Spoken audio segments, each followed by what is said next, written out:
Kami berangkat pada bulan Agustus tahun 2009. KKN-nya berakhir di bulan September 2009. Jadi kami KKN sekitar 1,5 bulan. Saat itu kami datang ke kampung itu. Kondisi kampung itu lumayan bagus. Orang-orang yang tinggal di situ juga menerima kami dengan baik. Seperti itu juga. Awalnya kami datang, cuacanya bagus. Jadi kondisinya nggak mungkin sih hujan. Cerah semuanya, pokoknya cerah, panas lah. Saat itu kami sudah memasukkan semua barang ke rumah induk. Terus membawa segala perkakas dapur yang kami pakai ke ruang dapur. Rumah itu sih kosong, kata yang punya rumah, Pak Kades itu adalah rumah yang dipakai oleh keluarganya kalau ada acara. Jadi kalau ada kumpul keluarga besar, mereka kumpulnya di situ, acaranya di situ. Awal kami datang, kami sih nggak terlalu memperhatikan apa yang ada di sekeliling rumah itu. Kami bawa masuk barang-barang. Setelah kami selesai, kami duduk di depan melihat suasana. Kami melihat 2 buah kuburan di depan rumah itu. Jadi ada 2 kuburan. 2 kuburan ini dari 2 kepercayaan. Jadi 2 agama. Kata kalau di Kalimantan sih sudah biasa, berbeda agama dalam satu keluarga itu sudah biasa. Jadi namun yang nggak biasa itu, kalau bagi saya nggak biasa itu ada kuburan di depan rumah. Nah itu setelah kami tahu, kami sih ada yang nggak peduli di antar teman-teman. Ada yang, wah ada kuburan katanya, ada beberapa yang ngomong begitu. Terus hari mulai sore lalu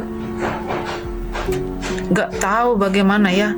Habis itu kok suasana tambah gelap, malah badai hujan lebat sampai kami tuh bingung.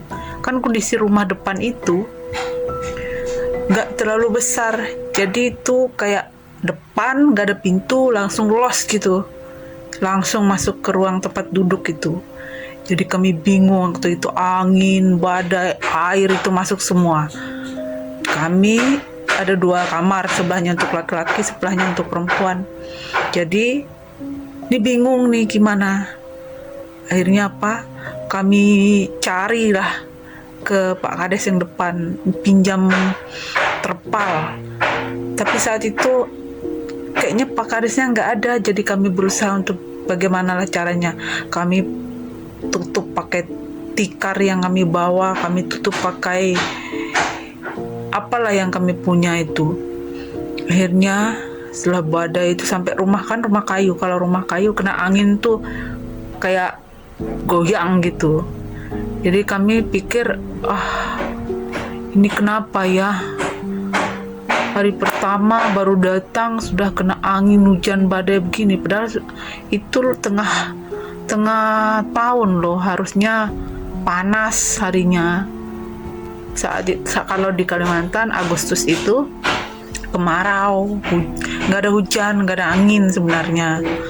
Entah kenapa saat itu. Jadi setelah sore itu yang hujan badai, sampai beberapa jam kemudian hujannya reda, badainya reda. Akhirnya kami memutuskan untuk melaksanakan aktivitas yang lain seperti masak dan sebagainya. Hari-hari selama KKN itu berlanjut.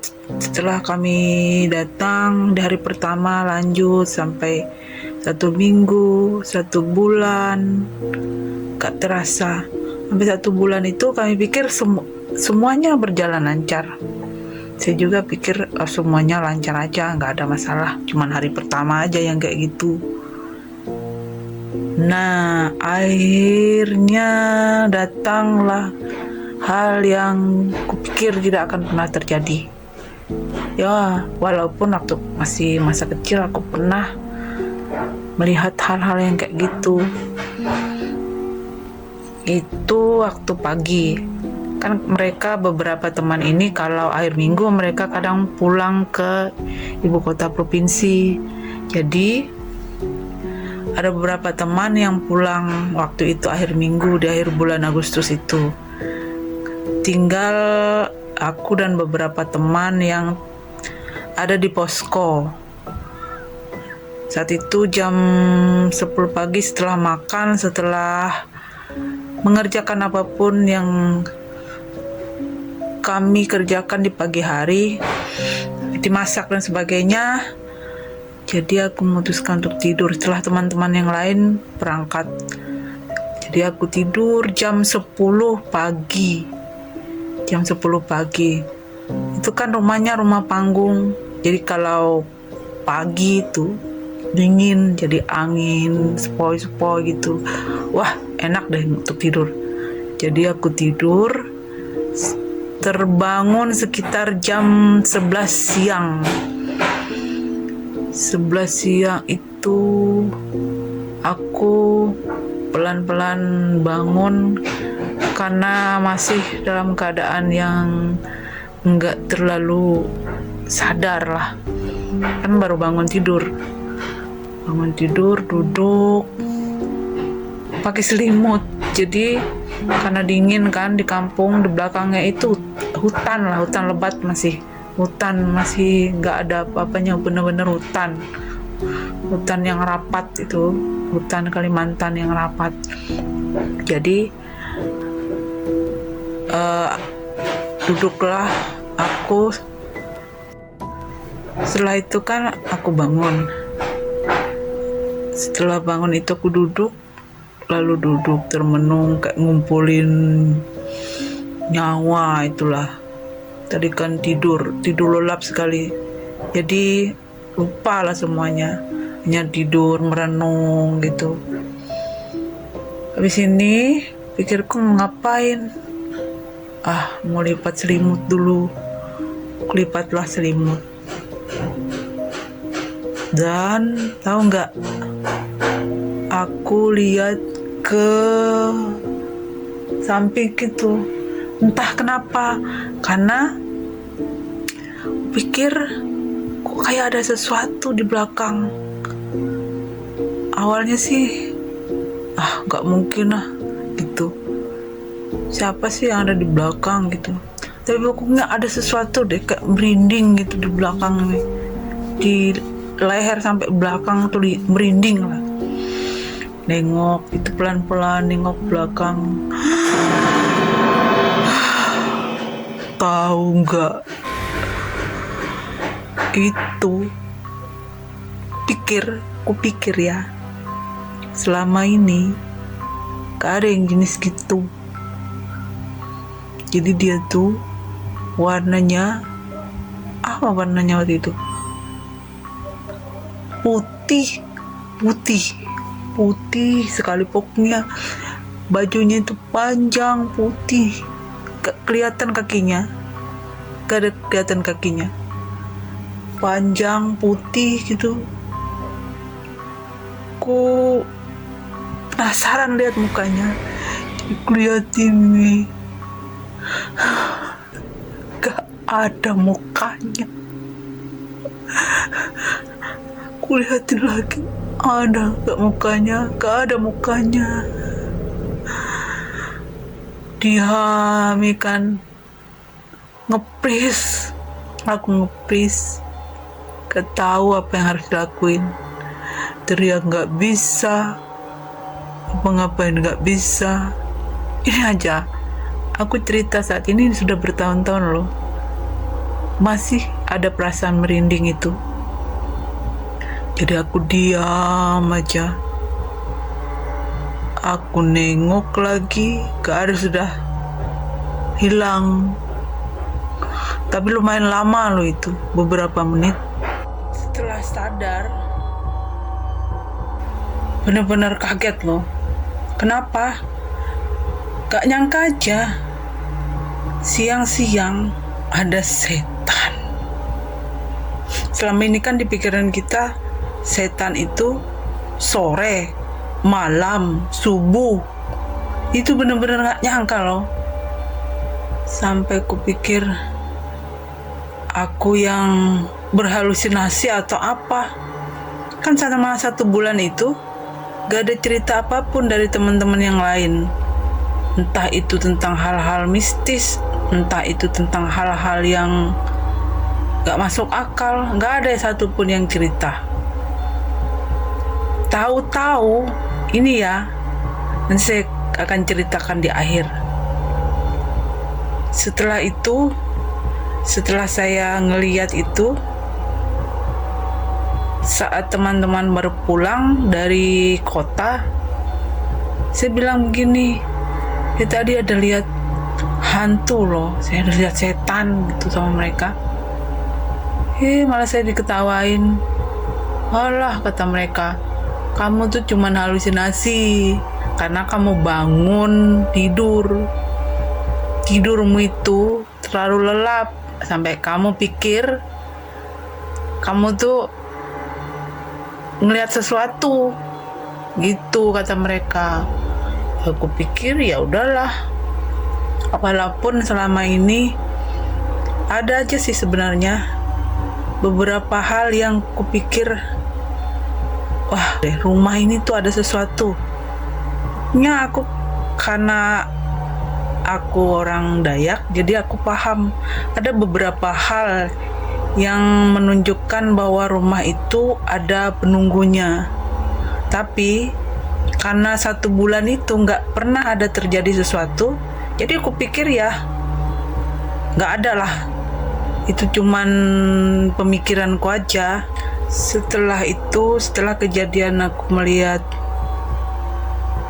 ada hantu yang mukanya rata, itu gak ada lagi kejadian apa-apa. Seminggu atau 2 minggu kemudian, seminggu lah setelah itu aku pulang dulu karena ada hal yang aku kerjakan di ibu kota provinsi. Jadi saat itu aku pulang, kejadian itu kan waktu aku di ibu kota provinsi dan saat demam itu. Jadi ada beberapa teman yang pulang ke ibu kota provinsi. Ada beberapa juga yang di posko KKN itu, di kampung itu. Teman yang lain ini berangkat naik motor, ada 3 motor. Nah, kejadiannya itu pas mereka pulang sekitar jam 1 atau jam 2 lah. Jadi sampainya itu harusnya sekitar jam 3 sore ke kampung itu, tempat kami KKN itu. Di perjalanan itu, teman ini, beberapa temanku ini yang perempuan, nah mereka entah kenapa, jadi ada yang kecelakaan lah, nggak berat, kecelakaan ringan. Jadi ada gundukan tanah dan temanku yang cewek ini kelempar dari motor, kelempar ke arah pasir. Jadi nggak terjadi apa-apa, cuman ada lecet.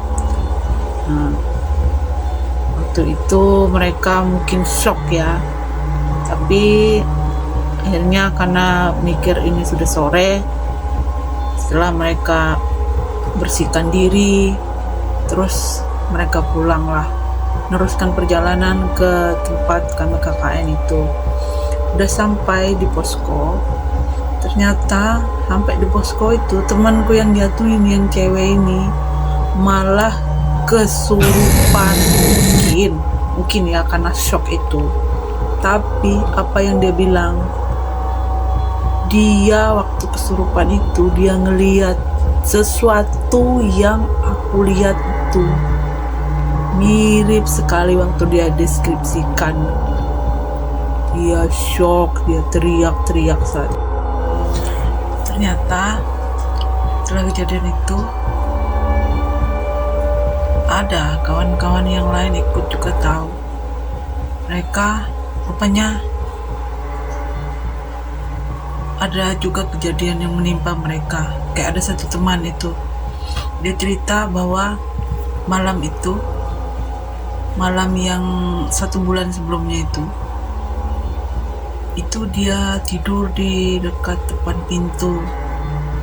Jadi ditarik sesuatu, mau dijatuhkan. Kan posisi rumah itu kan rumah panggung, jadi tinggi. Jadi dia posisinya dia tidur, terus ditarik. Dia pegangan di pagarnya selasar itu. Jadi dia pegangan di situ. Habis kejadian itu dia trauma, jadi dia tidurnya di pojokan sana, jadi nggak mau lagi di area yang terbuka itu. Sama juga satu teman, padahal dia itu gemuk, orangnya tinggi, besar dan gemuk. Sama juga kejadiannya, didatangi oleh makhluknya bukan seperti yang saya lihat, malah lebih seram lagi daripada itu. Jadi sejak kejadian itu, tapi mereka satu sih, mereka nggak ngomong. Mungkin karena mereka laki-laki jadi mereka nggak ngomong. Saat kami mau pulang KKN itu, kami bertanya-tanya nih, ada beberapa kejadian yang kayak gitu.